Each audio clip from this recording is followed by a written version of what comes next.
You guys know I don't like BMWs, and we just got this one in. It's got oil in the coolant. It's really bad. Let's get started.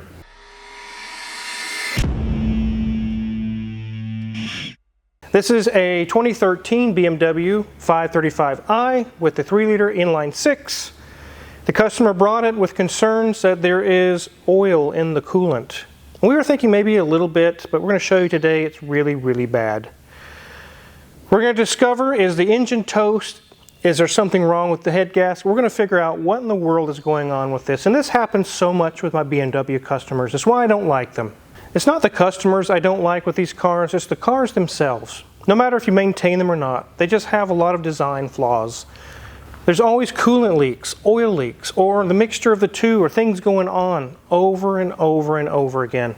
When someone calls with a BMW issue, they're looking to schedule their car in, I cut them mid-sentence and say, let me guess.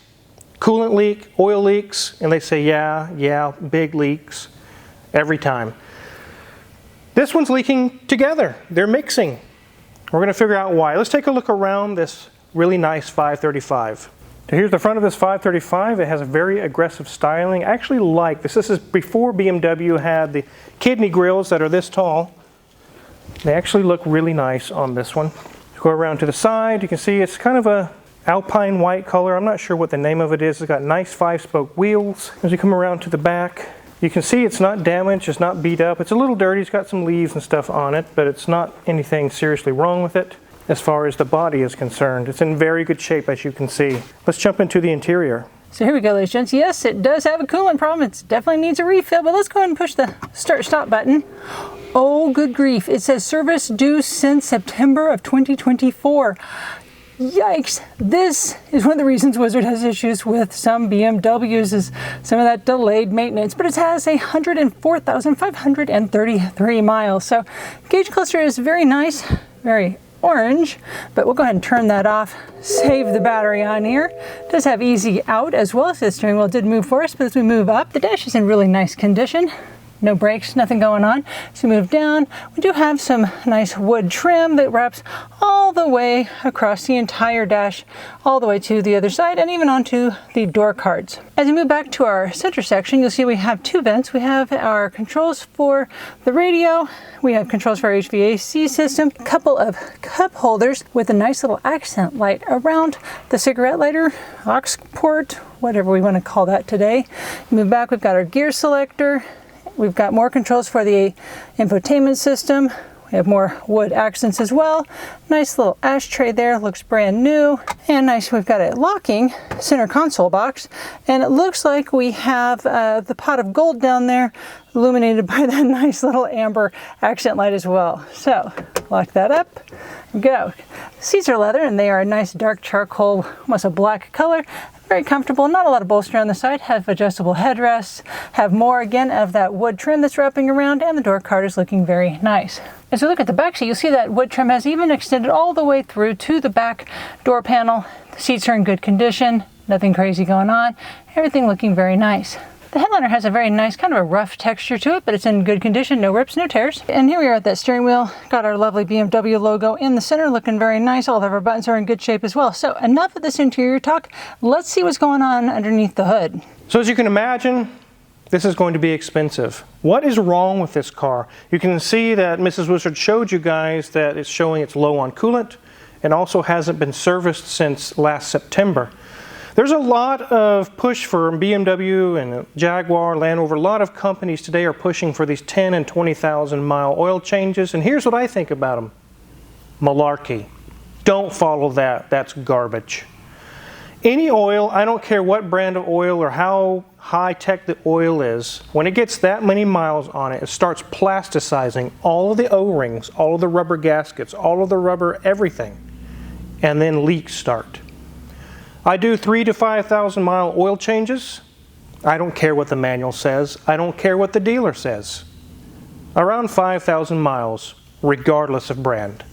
Let's take a look what happened to this car. So just looking under the hood, you can't really see anything serious going on until you start peeking around You can see there's tons of oil pouring down the front of the engine, all over the serpentine belt, all over the pulleys, all coming from the bottom of this right here, this oil filter adapter.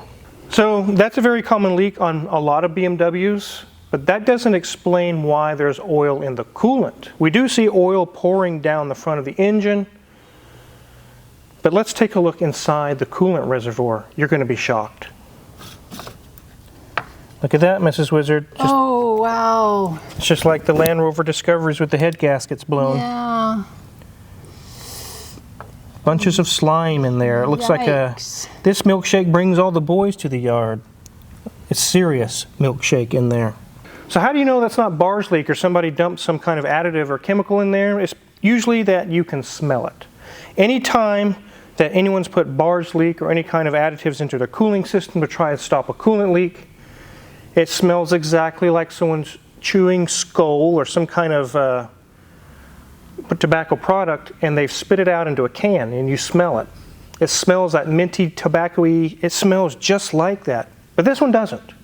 And the customer has not added anything to the coolant, so it's just strictly oil mixing with the coolant, making the milkshake.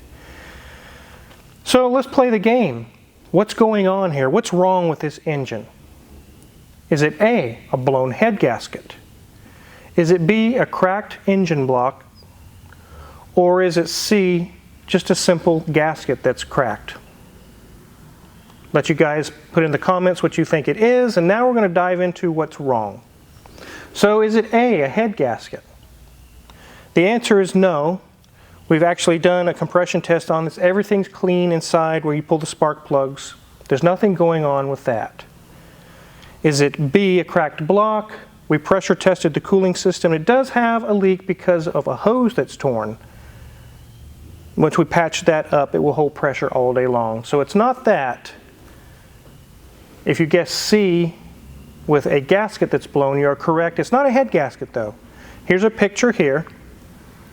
When you remove this oil cooler that has oil puking down in the front of the engine, there are 2 ports for coolant, 2 ports for oil.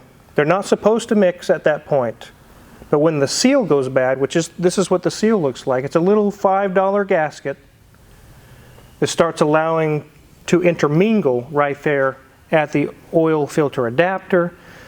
Oil has higher pressure, operating pressure than coolant. Coolant runs about 15 psi. Oil can be 20, 30, or 40. So it's going to push its way into the cooling system, not vice versa. That's why we don't see coolant in the oil. So what's the fix for this? It's about a 5 or 6 hour job, and just replace this gasket and we'll be back in business. Unfortunately, the price has doubled on this job for one reason. Oil has been circulating around the coolant system for so long, every single rubber piece is compromised and ruined. Let's take a look. So we can see on this main radiator hose here, it's slimy, oil is seeping through it, and it's spongy. You can see oil is seeping through these coolant hoses. I can put the oil on my fingertip there, and it's spongy really bad. This little hose here is kind of where a burst happened. It's so swollen. You can see the clamp right here. I mean it's about to squeeze out past the clamp. It is severely swollen from oil. Right here as well, more oil seeping out of these coolant hoses. And all of these down below, there's 3 or 4. Look at that, guys. It's slimy with oil. It's shiny with oil seeping out of there. And that's not all. The reservoir could be washed out. We're not going to. We're going to replace it because it's so gunked up. Let me underline the word every single coolant hose on this entire engine is going to have to be replaced. They are all compromised. They could all burst at any moment. Modern radiator hoses are not meant to flow oil. They're not able to handle oil. They start to go bad really, really fast. They make them soft, and then it can just burst open really easily. So all the coolant hoses, we got the gasket for the oil filter adapter, a new reservoir, but wait, there's more. We've got to use degreaser and go through and flush out the radiator, flush out the heater core, and flush out the engine block. All of this has to be cleaned of this contaminated oil because we don't want to put new hoses and pipes and things on and just flow remnants of the old oil through it again. It has to be fully flushed. And as you can imagine, I keep talking. The hours of labor keep growing. More and more and more. It's going to be expensive. We also got to do an oil change. Clean the front of the engine where it's puked oil externally. It's quite a lot of work. Let's get this thing on a lift and take a look underneath.